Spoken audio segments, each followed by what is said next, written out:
Hey folks, welcome back to the show. We have a phenomenal episode for you today with the girlfriend doctor, Dr. Anna Cabeca. And one of the things that she said in the podcast that so stuck with me was when she talked about not talking about hormone replacement, but hormone replenishment, which I think, it's just a tiny nuance, but it makes a real difference in her approach to hormones and aging. So before we jump into that, of course, the first thing I want to do is thank you so much for being here and to tell you how much I appreciate you, and also to invite you to, if you get value from this episode and you know anybody else who would, share it with your friends, your family, your network, anybody else who you think would enjoy it. And secondly, if you would be willing to take 2 minutes, maybe 1 minute of your time and leave us a review on whatever platform you're listening to the podcast on, because that is ultimately how we grow and reach more people and get amazing guests like the lineup that we've had for now over 220 episodes. I can't believe how time has flown. Anyway, it's all thanks to you guys. So big thank you and shout out to you for allowing me to do what I do, which is what I love. Okay. So if you're struggling with a hormonal imbalance, the thing you don't want to do is just blindly throw more hormones on top of them to try and fix them.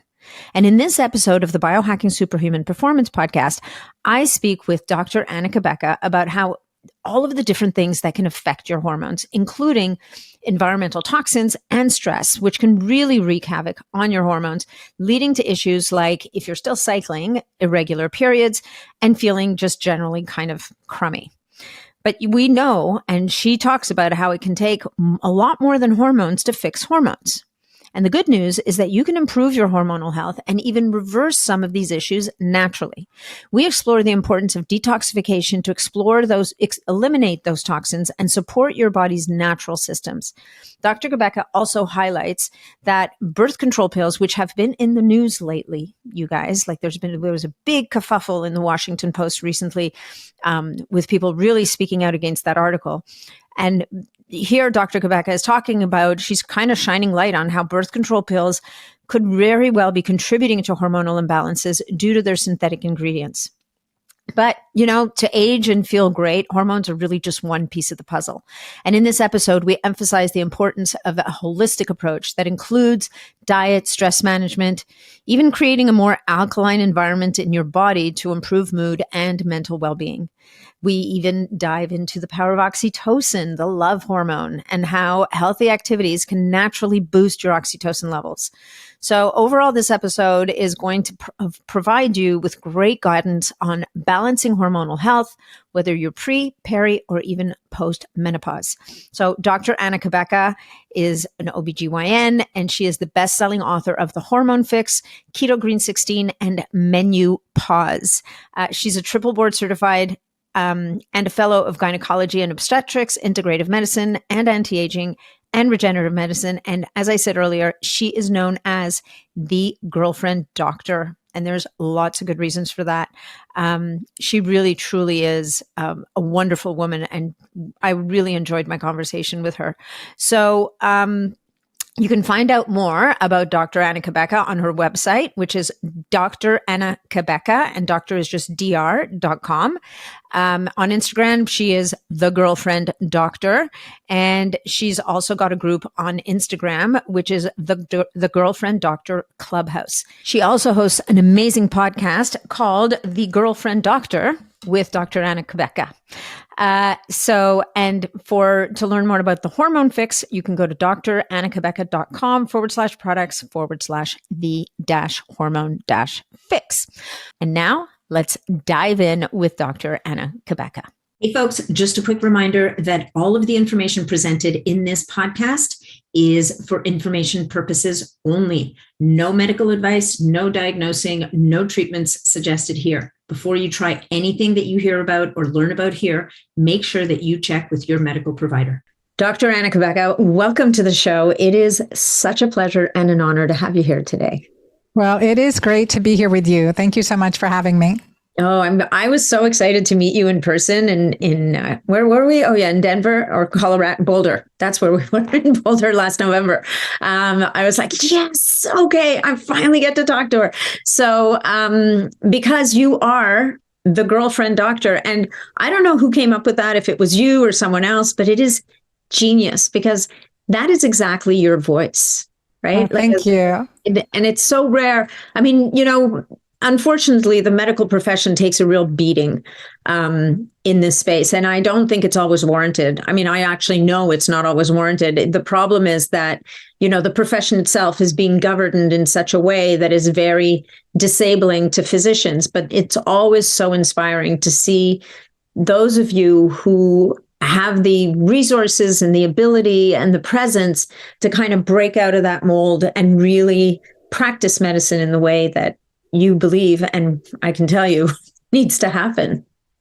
Well, I agree, and it's also going through my own journey. But the girlfriend doctor actually came from Sherry Salata, who was the executive producer for Oprah, and she would interview me on her podcast with Nancy Holla called "This Is 50," and she's like, "You're the girlfriend doctor." So that's how that name came about and how it stuck. And I've enjoyed that relationship because I think that's the conversations I want to have without having the white coat syndrome, without having the fear of what's the diagnosis going to be. As in clinical practice, I see patients from really all over the world, and there's always that kind of, initial apprehension, and especially following up labs and a extreme sense of labs, or something doesn't feel right in your body and you're concerned and you have that fear, please, like, oh God, please don't let there be anything terrible. What's the diagnosis, right? Yeah. So being able to really create comfort and that conversation helps me to get to the root issues that are causing the symptoms and the problem and the disconnect with our body to begin with. 100%. And I think you're touching on something when you say that I think too many people don't put enough importance on. And that is that so often either the cause or a major contributor to a lot of the physical issues that we express aren't necessarily physical. They're not going to show up in a lab report. They're going to show up out of a conversation and out of having the luxury of time to sit with your patient and your patient to sit with you to talk about what's happening in their lives. And maybe we can start there. Maybe we can talk about, how you're seeing in clinical practice, how people's environment, their life, what's going on in their life will show up in their labs and really can affect how they feel and how they're able to recover from things. Yeah. I mean, I think when it starts with, having the conversation and really digging into the history a little bit, like, what are triggers? When did you last feel well? Like, what has your, life look like? Have you been on many many years of birth control pills, many, cycles of antibiotics? Have you had exposure? And I think about, especially when I see, chronic fatigue and cancers in young people, I would say in the 40s and younger. And when I see this, there's a long history of environmental toxins that have gone unidentified for the most part, and then stress and trauma. I have a very dear colleague and just incredible physician colleague who was just diagnosed with a breast cancer. And I asked her, I said, you do everything, you've been doing everything right. I mean, your food and your nature walks and your circadian rhythm and supporting your adrenal glands. And she goes, she said, I was really burnt out for a long time. And it forced me to learn this stuff. But ultimately, the habit of putting everyone else first and not taking care of myself is the culprit here. Yeah. And that so resonated with me, so here she's struggling with a cancer she shouldn't have to be struggling with. Right. And like this, just, when you see someone who's so healthy and, vibrant and careful, and to be diagnosed with cancer. And then that message, look, I wasn't really taking care of myself like I should have been. Yeah. That's sobering. Very sobering. It's sobering because, one of the another thing that I think we don't put enough stock in is that what's showing up today has been building for a very long time. And so it's never too late to start doing things well and doing things better, but understanding that it's, we are going to be the outcome of decades of practice. And so taking those steps to rectify and right the ship, it's not enough just to change and do things better, but sometimes you have to rebalance things. There's active things that have to be done to actually, restore an equilibrium that was lost. Yeah. So what are some of the things that you think we're missing? When we're trying to, like, let's say we look back on and this is nowhere near where I thought this interview was going to go, but let's just go with this flow here. But you get a patient that comes in and, she stopped taking birth control 20 years ago, but she took birth control for most of her adult life. And, stress being what it is, well, it's our constant companion these days for any number of reasons.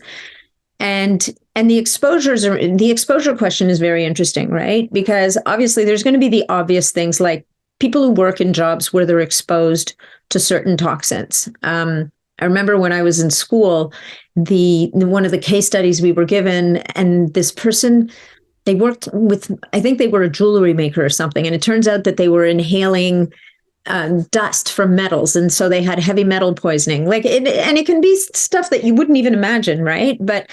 But so what are the steps that people can be taking in, now that they're fixing their lifestyle and they're like, okay, I got it. I'm going to sleep. I'm going to get out, and all the things that you just listed. But we need to somehow have a strategy for mitigating the negatives of all the other things we've been exposed to in our lives. Do you do that? Yeah. Absolutely. And I think it comes to, I usually give the example, like our cells have become sticky. Our cells have become sticky and irritated and porous, right? Mm-hmm. So we're not like this great boundaries. And we can take this at the micro level all the way to the macro level. How good are your boundaries in general? Mm-hmm. How good are you in your boundaries in looking at your social media? How good are your boundaries in toxic inputs and toxic relationships? How good are your boundaries there in the large scheme of things, as well as in the small, at the cellular level?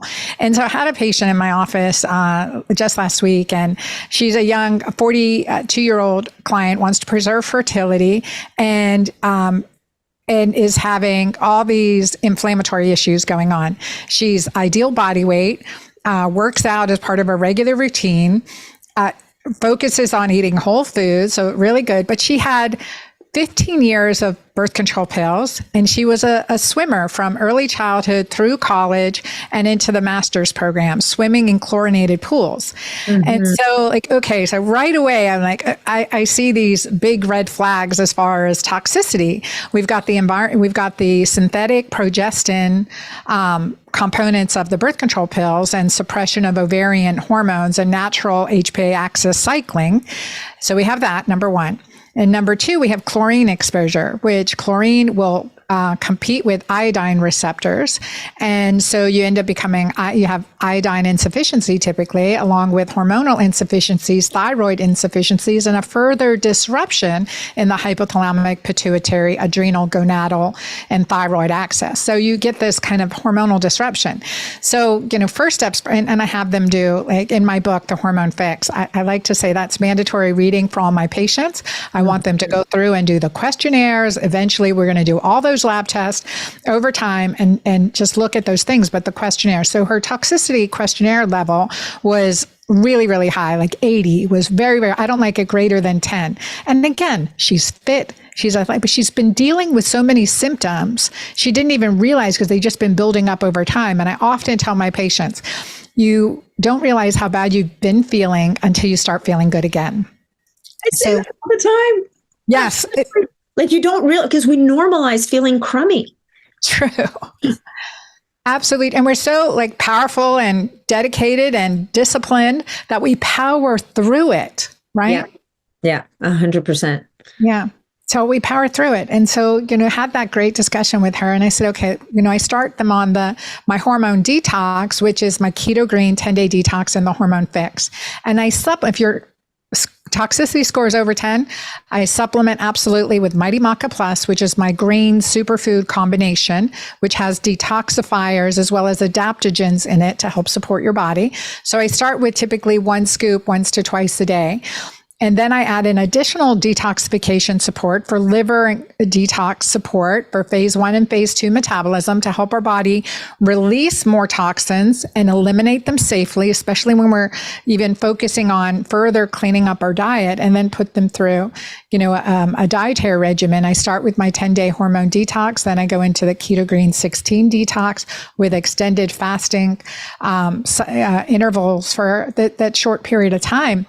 And typically they'll come back in for the 4 to 6 week follow up and review of additional lab work or anything. And they'll be like, Dr. Anna, I didn't realize how bad I was feeling till I started feeling good again. Yeah, no, it's phenomenal. So in terms of the chlorine exposure is so interesting. I had a client this year. I mean, she wasn't actually so much a client as she came to a retreat that I was hosting. And she's this gorgeous young woman. And she said to me, I need help. Like, she had put on an insane amount of weight. Like, I can't remember, it was 30 or 60 pounds over 3 months. Like, either number is jaw dropping, honestly. Like, it's a ton of weight to put on. And she had not been able to move it. And so we're talking, and all of a sudden we're talking about what she does. And she works with people, this beautiful modality of working on people's emotions and body work in the water. And so she's in pools 8 hours a day. And I was like, and I was sitting there going, could it be that simple? Like, could it possibly be the chlorine that's just like trashed any semblance of function from your thyroid whatsoever? And, we looked into it, and it turns out that, I mean, it's not fixed yet because we're talking about years of exposure here, but that chlorine thing, people really dismiss it. Like, and it's a toxin.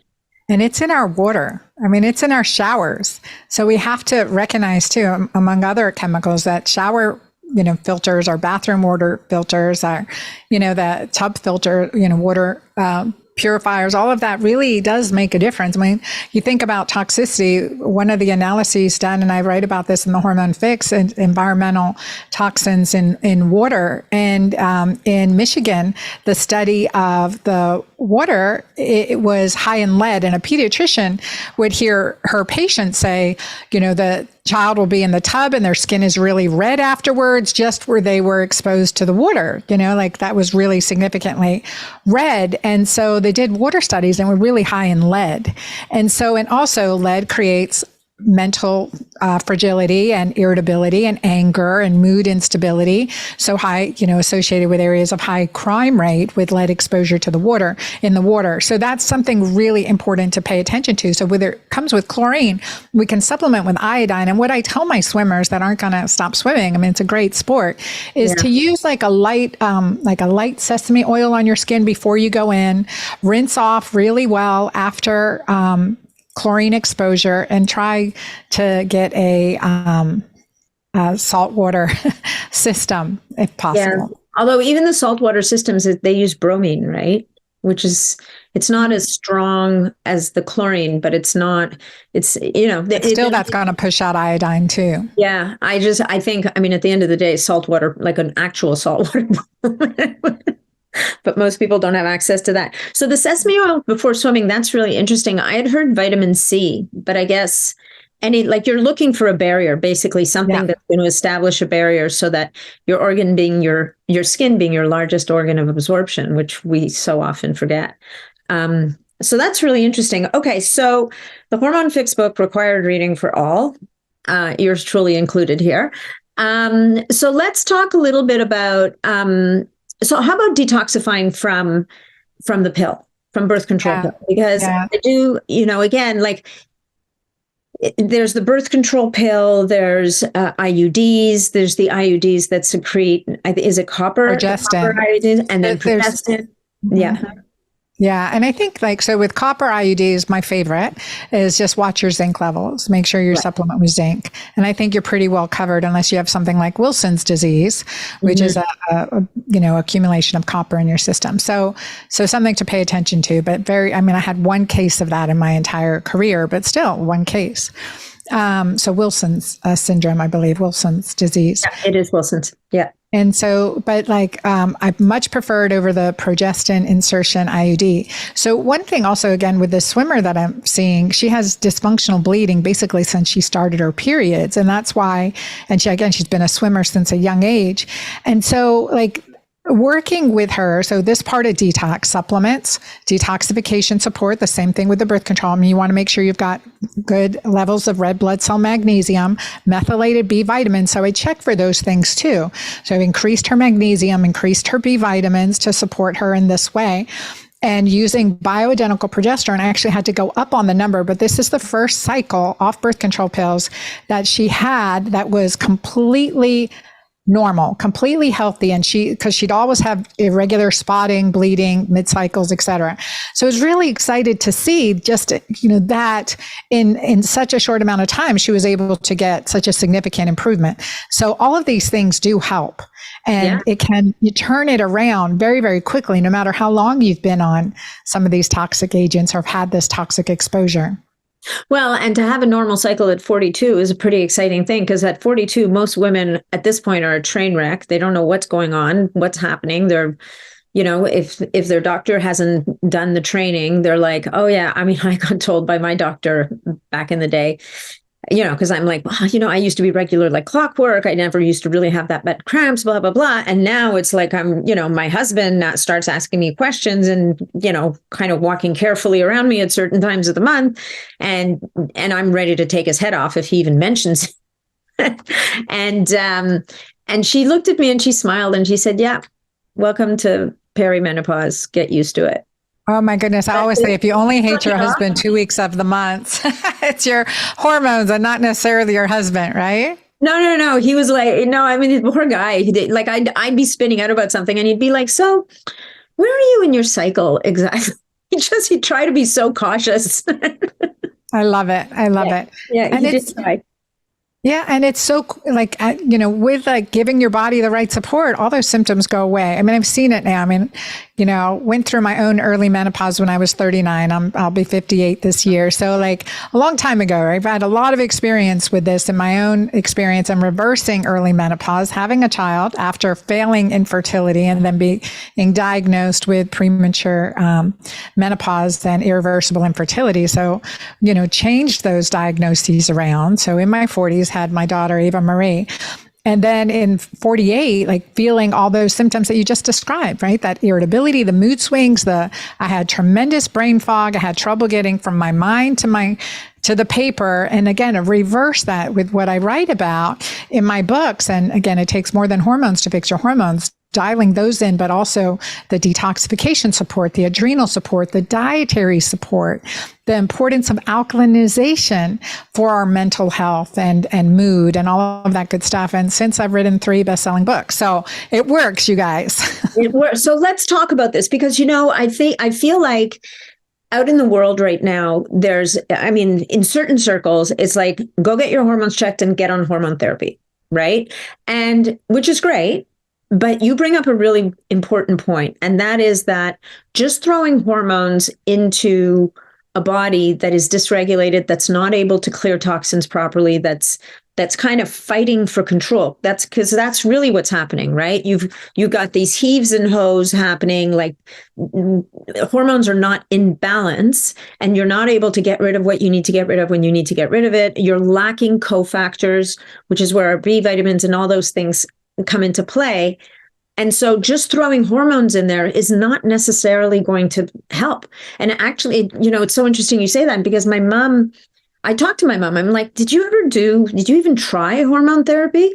And she said, oh yeah, I tried that estrogen stuff, made me fat, never touched it again.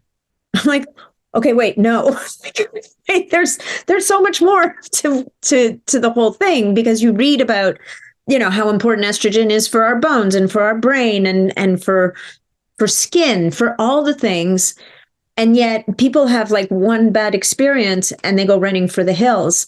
So maybe as a gentle intro, can we dig a little bit into some of the stuff you write in your book? Like, clearly, ladies, if you're listening to this, and men, if you're listening to this, buy the book, give it to the women in your life. Ladies, buy it for yourself, buy it for your girlfriends, and go through the book. But can you maybe expand a little bit on what what the basic premise is that that women can do before they even turn to hormone therapy? Yeah, definitely. It's detoxification.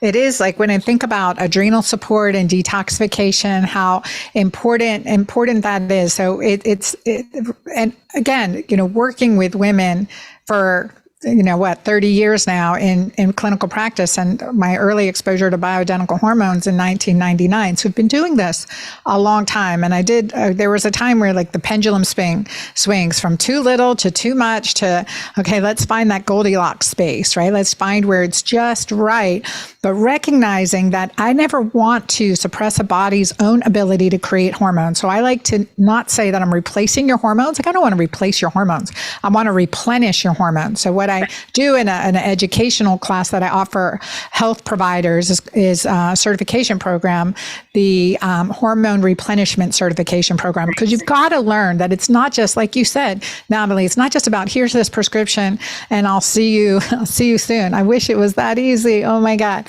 it would be so nice.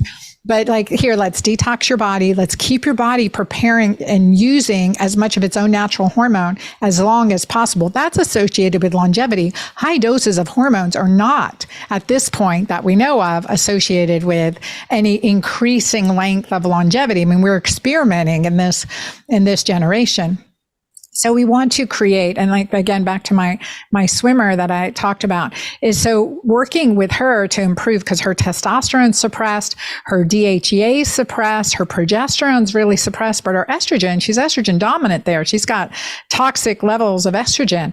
So we want to clear those high estrogen. So again, using detoxification support, using Mighty Maca Plus, I may add some calcium D-glucarate, which is a great hormone detoxifier, estrogen detoxifier additionally. So that can be very supportive. I'm going to increase the Mighty Maca, because in clinical studies with Mighty Maca, we've seen a 70 to 200% increase in DHEA in just 2 months of use, using 2 to 3 scoops per day. There's no other adrenal protocol that I can give you that does that. I'll add additional vitamin C to support adrenals, make sure I optimize her vitamin D level. And so all of that kind of comes into play. Vitamin D and iodine are important at our hormone receptors, and for hormone receptors to work. Vitamin D specifically for oxytocin, the hormone of love, bonding, and connection, to work. And we don't even think about that until, really these last few years did physicians in general start measuring vitamin D levels. Mm-hmm. And for those of us who started earlier, like even in 2010, I got slapped on the wrist by insurance companies for measuring vitamin D levels and repeating those measurements without a hypovitaminosis D. So, I mean, really terrible, like when you're dealing with insurance companies, it's the mafia. And, you don't like a middleman in between you and your lover, you and your, you don't want a middleman between you guys. You don't want a middleman between you and your physician. No. So unfortunately, insurance companies really do affect our modern prescribers that way, or modern physicians that way. So vitamin D, again, important for every hormone receptor to work. And I'll see executive physician, people have had executive physicals come in and still be not optimal in vitamin D and iodine. So things to pay attention to, because our hormones won't work really well without them. And so I work on that too. So that piece, detoxification, cleaning up your diet, whole foods, avoid the estrogen mimickers, and then the detoxification. What are we washing our dishes in? And this was a surprise, Natalie. So I got to have a mommy moment here. All right, bring it. I have my daughter, Amanda, who has my granddaughter, Andalisa. So I'm really a happy grandma, and I did deliver her. So really blessed to have that experience. Wow. Just in a birthing center in the middle of COVID. So without any medication, my daughter is she's just amazing. So the most beautiful experience in my life.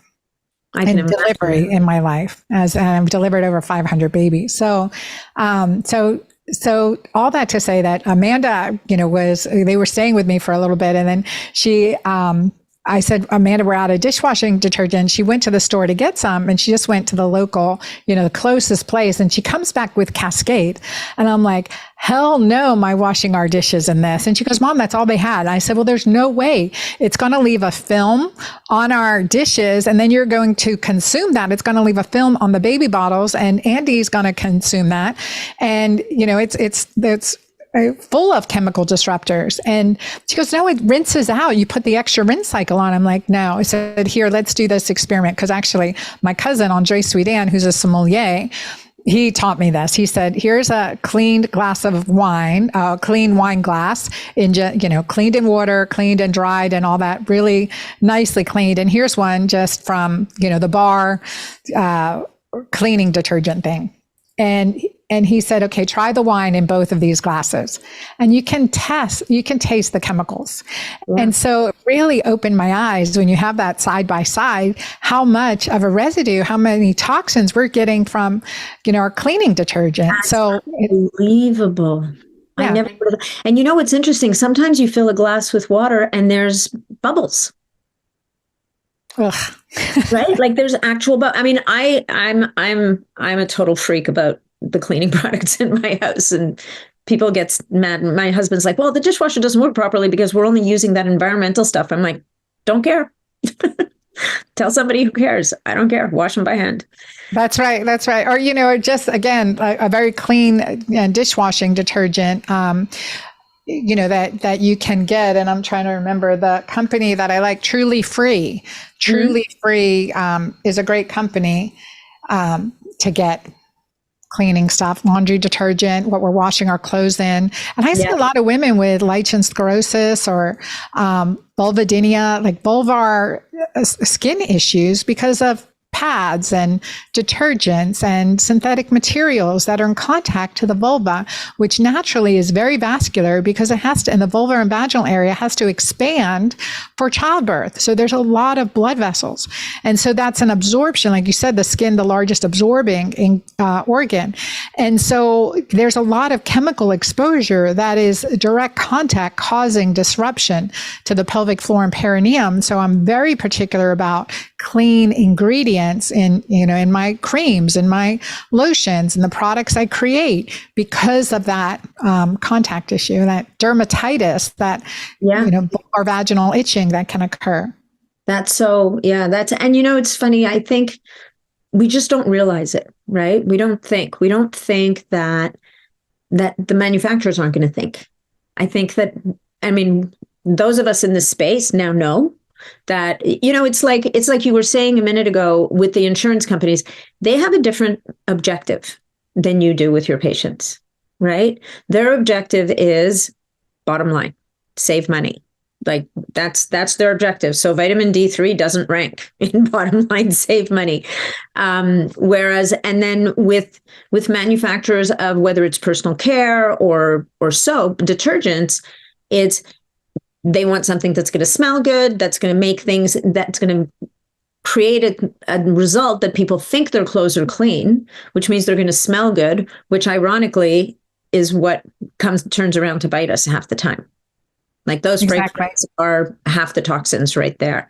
I've told this story before, actually. I was in the Dominican Republic a couple of months ago, and I let the hotel do my laundry, and the guy brings back my laundry, and he was so cute. He was so proud of himself. He holds out the hamper and he goes, smell. And it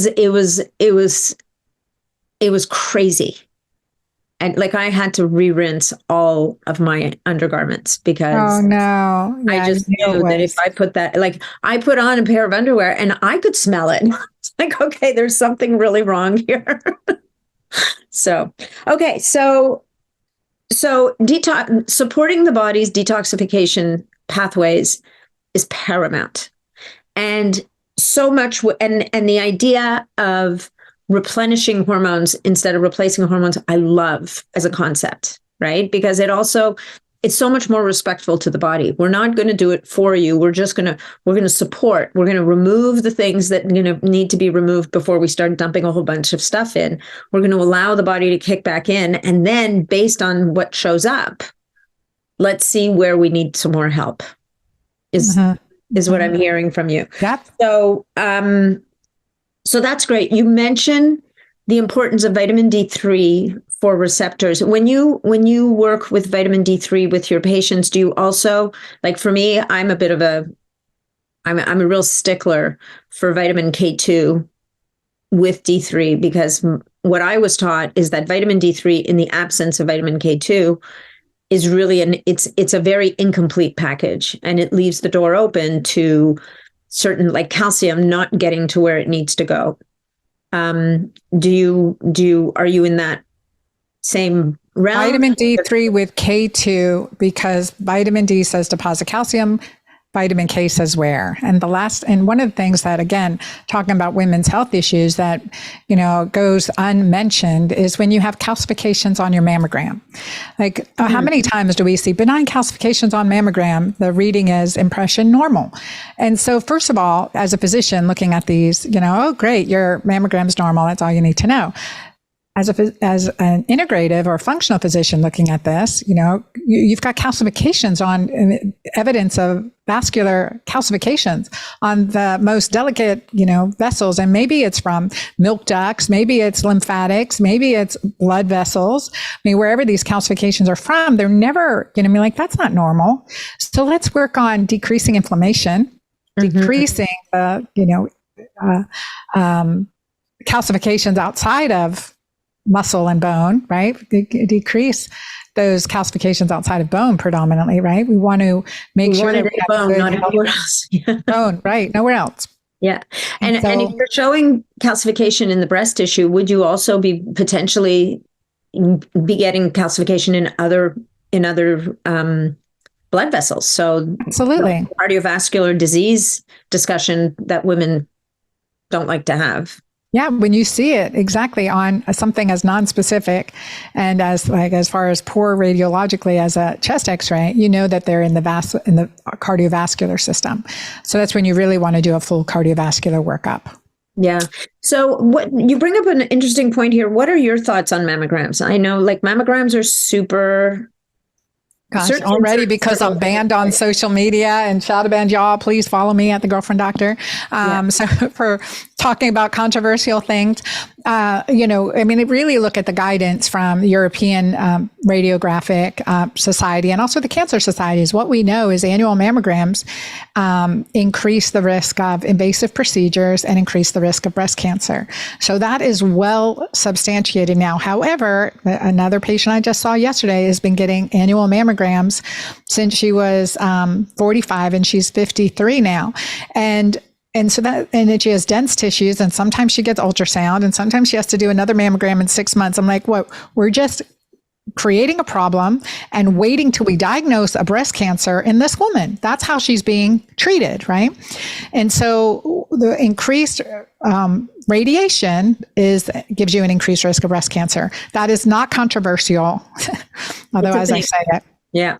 It's not controversial. That is well substantiated.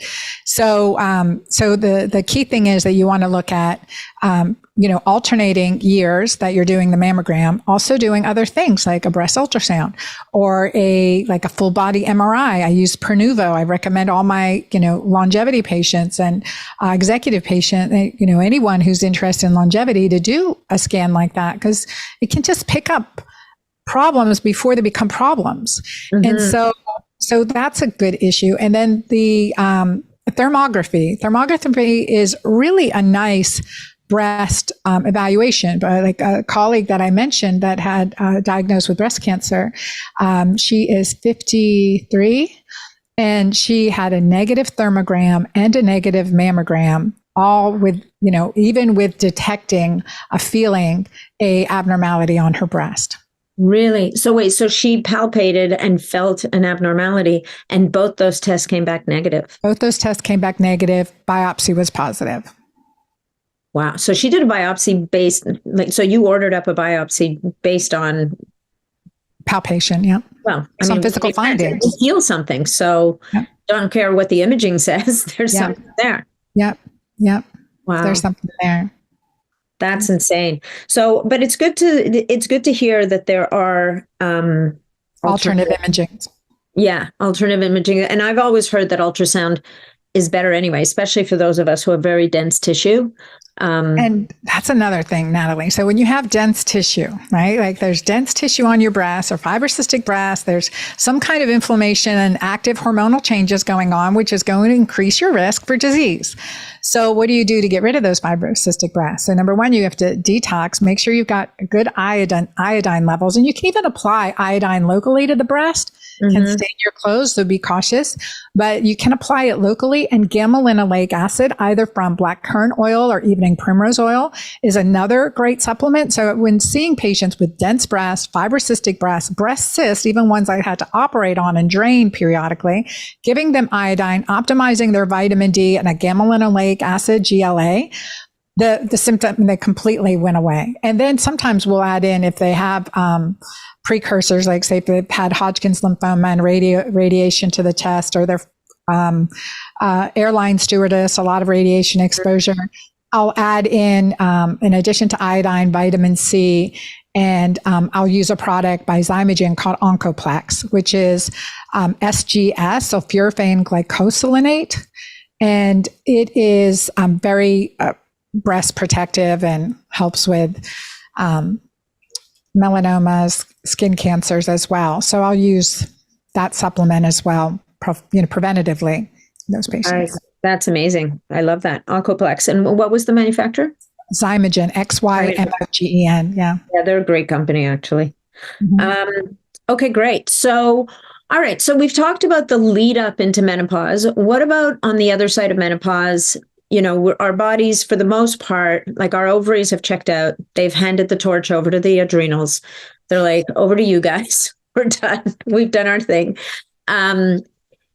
So in terms of the bioidentical hormone replacement therapy, we seem to have two camps right now. We have people who are all in, and you actually alluded to super physiologic hormone replacement, which I would imagine you're talking about. Are you referring to the Wiley protocol on that one? So this is where women are trying to maintain their hormone levels and actually keep their cycle for well into their 50s and 60s. Is that what you were talking about? Or no, I'm not a fan of the Wiley protocol for me or my patients. So I don't use those higher levels of hormones. I like to, again, there's seasons for a reason. I do like to periodically cycle off hormones, but, so hormone holidays, or, just like you would with a drug holiday or a vitamin holiday, again, that part of the replenishment process, not repressing or replacement process. So with, physiologic doses, optimizing doses, post-menopause, like perimenopause, that's great. But post-menopause, really like to obtain even keel, steady states of hormones. And so would you be taking hormone holidays in menopause as well? Yeah. So something like if you go on vacation, like say you're taking a trip, you're going on vacation, you're going hiking, sometimes it's nice to come off your hormones for 3 to 7 days. And so, and just kind of reset the receptor sites and see how you're doing. You're likely, depending on your holiday, you're likely getting, activity, you're getting good food, you're getting sunshine. So things, it just kind of, is a good practice. That's really interesting. Okay, great. So we were going to cherry pick a hormone and have a conversation around it. And I think that what we agreed to was oxytocin, which I think, is one of the great unsung heroes in our hormone orchestra, if you will, symphony in our bodies. And I don't know why, I think we talked about oxytocin very early in our conversation before the podcast. So maybe let's take a little dive into oxytocin and talk about what are the many things that it does for us. Yeah. So oxytocin is the hormone of love, bonding, and connection. And it really is, a beautiful hormone. It really is my favorite hormone. In the hormonal hierarchy, it's the most powerful hormone in our body. It's a longevity hormone, an alkaline, where oxytocin is alkalinizing. Cortisol, its opposing hormone, is acidic. And so really important to remember, but oxytocin is increased when you're happy, when you have joy, when you're doing something you enjoy doing and people you enjoy doing it with. It increases oxytocin. Sex, intimacy, massage, all of that helps. All of that helps. Yeah. Who is it? Grace Liu talks about, she prescribes her patients to give each other, like couples, to give each other massages for the oxytocin, like 20 minutes a day. Like, like even if you're not having sex, just, hug, touch, rub, whatever, for 20 minutes a day as a couple. And she talks a lot about how, we don't think about when we're in a long-term relationship, sometimes you fall out of good habits and how little you hug, how little you might spend, physically close to your partner and appreciating each other. Again, even without the whole sex part. Yep.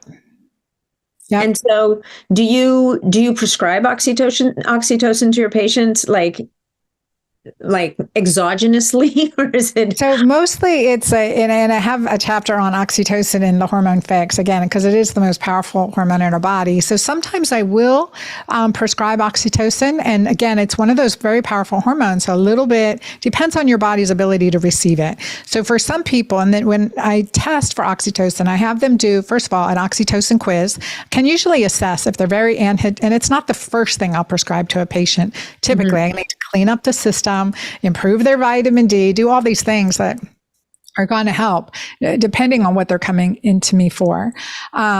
So with oxytocin, important to assess, questionnaire. And there are Meridian Valley Labs will do an oxytocin test.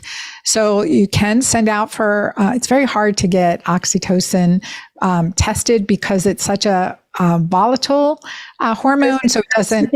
Yeah, you don't have like constant, it's like growth hormone. It comes in waves and it comes in waves, but plus it's very fragile. Like it has to be flash frozen and submitted frozen to the lab for the most part. There's some urinary studies, I think, that Meridian Valley is doing, which is interesting to be able to look at that too. So, if you want to have a questionnaire before you prescribe, you want to have the questionnaire plus or minus the blood test or urine test to evaluate. And then you can do, and it's something I would do in practice with patients sometimes, is give an injection of oxytocin in the muscle. Now it burns, so you got to mix that with lidocaine, and just a little bit goes a long way, say 10 IUs.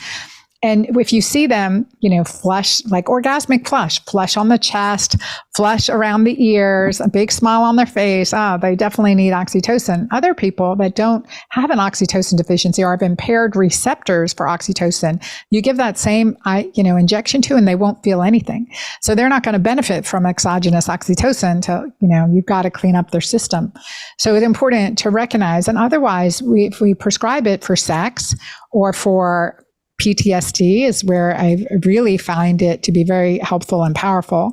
So prescribing it in those ways a little bit goes a long way also. So I typically will start with 20 IUs either in a nasal spray or in a fast dissolve lozenge or troche, and or sometimes for sexual and orgasm, vaginal oxytocin can help.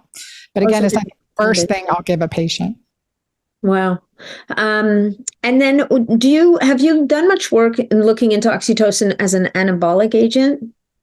I remember I interviewed someone a couple of years ago, and she was talking about oxytocin post-workout can help with building muscle. You're smiling at me. How interesting. I mean, I did not hear about using it, like pulsing it like that, using it post-workout. Again, because it is a powerful drug, and we never want to suppress our body's own ability to make oxytocin. And long-term use, maybe even 3 months continuous, 6 months continuous, can decrease your body's natural ability. I mean, we do that with other hormones, testosterone, and et cetera. And conscientiously, we know we're doing it postmenopausally when there's already insufficient production of hormones potentially, but we definitely don't want to do it with oxytocin. So pulsing it periodically, I think, is perfectly okay. But there have been studies out of Berkeley looking at muscle regeneration, even in aged muscle, that oxytocin increases muscle regeneration and growth. So again, happy, healthy, joyous activity increases overall health. In so many ways. Yeah. Immune system, we're using it in long haul COVID.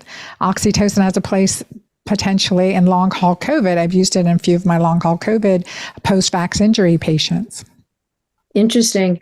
So how are you? So, okay. Wow.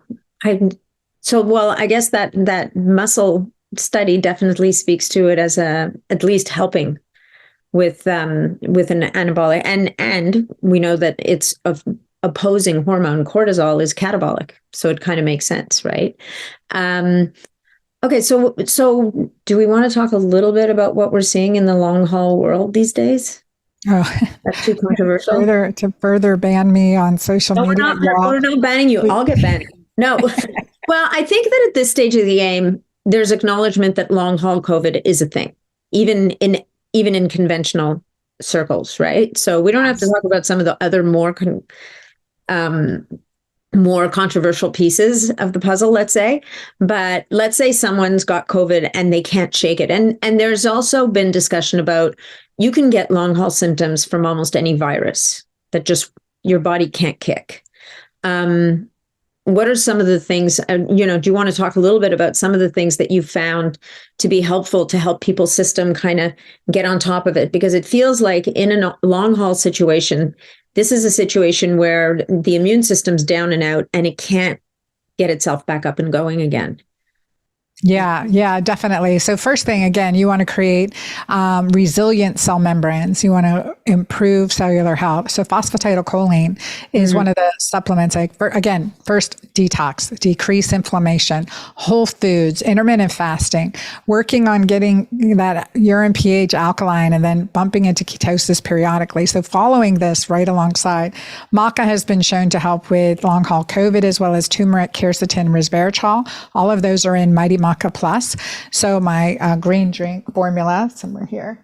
So this is that. So there's 30 superfoods. So this is beneficial. And again, adrenal and adaptogenic support and helping your body's natural anti-inflammatory processes by addressing the interleukin and cytokine pathways. So we want that additional support. So that's it.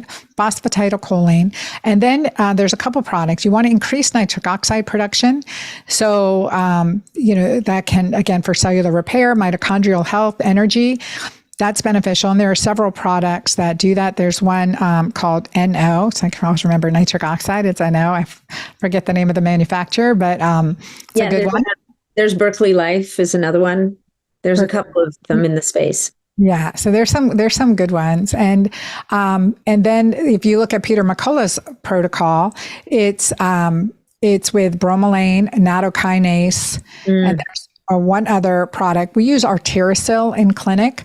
Arterisol is a great product, a very clean manufacturer. And that's also, again, supporting the blood vessels, and then meditation. Like Joe Dispenza's work on the immune system and immune function in meditation, focusing on serpent A5 as a peptide, and it's supporting your body's natural immunity and increasing that immune status. So there's good research published now by Dr. I think it's Hanel Patel from Joe Dispenza's the research institute associated with them to look at immune function improvement. And, in the midst of COVID, he had roomfuls of 2,000 people and no COVID outbreak. So this meditation process is very, very supportive. So that in addition, I use in my patients, I will use balance their hormones, progesterone, especially perimenopause and menopause. It supports Th2 immunity. It can be beneficial. It's also neuroprotective. So you have that aspect. I use I'll use progesterone and or pregnenolone. I created a cream called Balance Cream. So that's one way, or prescribing oral progesterone.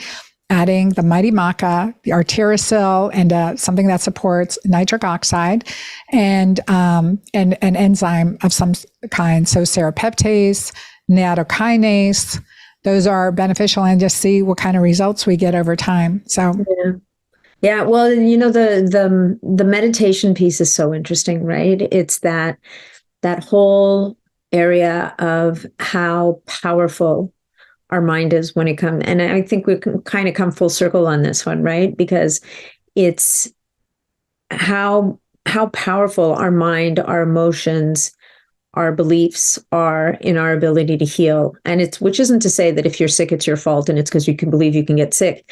Not in the least. There are real physical reasons, and we've talked about a lot of them in this episode about why people get sick. But then tapping into our own bodies kind of systems. And we see it when people talk about the placebo effect, right? I mean, a lot of people will say, oh, well, it's just a placebo. And I'm like, oh my God, like if it's a placebo, that means something really amazing is happening actually. Because if you believe that just believing something's going to work for you, if that can initiate those cascades in your system to actually physiologically create an effect, like that's where the magic lies. I agree. Yeah. And it's again, the internal work, it can't be separate from external work. And I had another beautiful patient who was in for a follow-up yesterday, and she'd been dealing with elevated pancreatic enzymes, amylase, lipase. I mean, she's great. She's at her ideal body weight. There's no reason for this increase in pancreatic enzymes. And then we, look for trying to rule out type 1 diabetes. Her hemoglobin A1C and glucose are great, fine. The antibodies we look at, GAD antibodies and IA2 antibodies, looking at pancreatic, for autoimmune pancreatic issues. And so one was somewhat elevated. And when I see an autoimmune disease, though, it's like, okay, there's an energetic component. Oftentimes, not all the time, but that I can detect, but there's an energetic component. So when I saw these antibodies and pancreatitis, and that pancreas holds the energy of guilt, right? According to ancient wisdom, and these are from different ancient traditional healers from around the world, Indonesia and Native America and Brazil, the people that I've spoke with, it seems to be consistent that the pancreas holds the energy of guilt. So I said, is there something about guilt or shame or something that you have that you've been dealing with? And she's like, oh my God, that makes perfect sense. Like for her, that made perfect sense. So there's something there that she has that her body is fighting herself with. And as much as we'll do everything from our medical standpoint to help support the pancreas and decrease those enzymes and improve her immune system. But there's the energetic work that's all her, that she has to do. Wow. That's really powerful. Yeah. It's, pancreas is, guilt, and then liver is anger, right? And then the lungs are grief. Lungs are grief, kidneys fear, breast are relationships. Yeah. Well, I think on that note, we can probably bring this interview to a close. I think this has been a beautiful conversation. We've been to lots of unexpected places. It's been fun talking with you, Natalie. Thank you. Thanks for having me. Likewise. And you always, I'm so grateful for your work. So let's tell people where to find you and how to find all the things. We'll have a link in the show notes about where to find you've got some amazing products, a couple of really good books. So let's let people know where to find you and your work. And I know you have a show yourself. Yes, thank you. So easy to find. So dranna.com, DRANNA.com. So that's my website. A lot of great information there. And actually, if you go to dranna.com /ask Dr. Anna. So dranna.com /ask Dr. Anna. You can actually ask my AI clone anything. It's fun. It's in beta, so you guys can just play with it based on things that I've interviewed and written and published and all that stuff. So it's answers based on my work. Anyway, so it's so fun. I'm just playing with that. Natalie, you got to play with that. And my Instagram is at The Girlfriend Doctor. So, and social media on Facebook at The Girlfriend Doctor. Have great online communities, and I welcome you to join me. Thank you again for having me, Natalie. Thanks. Thank you so much. It's been a pleasure, as always.